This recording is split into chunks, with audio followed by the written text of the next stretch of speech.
जय शिवराय मित्रांनो, zero to hero SEOमध्ये आपलं स्वागत आहे. तर आज आपण बघणार आहोत बॅकलिंक्स डे 16. तर आज आपण बघू वेबसाईट कशा रँक होतात. 1 नंबरची वेबसाईट आहे, 2 नंबर, 3 नंबर, 4 नंबर. तर यांना रँक कसं होतं, तर याच्यासाठी बॅकलिंक्स इम्पॉर्टंट असतात. ठीक आहे. तर पहिलं वेबसाईट जे रँक होतं त्याच्यामध्ये सर समजा की 15 बॅकलिंक्स आहेत तर तो फर्स्ट पेजला रँक व्हायचा. समजा 2 नंबरचं वेबसाईट आहे त्याला 12 बॅकलिंक्स आहेत तर 2 नंबरला जायचा. 3 नंबरची वेबसाईट आहे त्याला समजा की 11 बॅकलिंक्स असतील तर तो 3 नंबरला जायचा. आणि समजा की शेवटचा आहे 4 नंबरचं त्याला समजा 5 बॅकलिंक्स आहेत तर तो तशा पद्धतीनं रँक व्हायचा.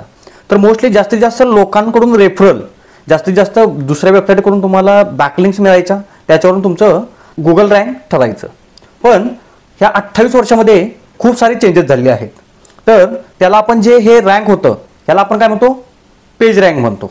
गेल्या 28 वर्षामध्ये ह्याच्यामध्ये खूप काही चेंजेस झालेले आहेत, ते आपण उद्याच्या पार्टमध्ये बघू. आणि तुम्हाला ही डिजिटल मार्केटिंगमध्ये करिअर करायचं असेल तर आजच आपल्या पेजला फॉलो करा.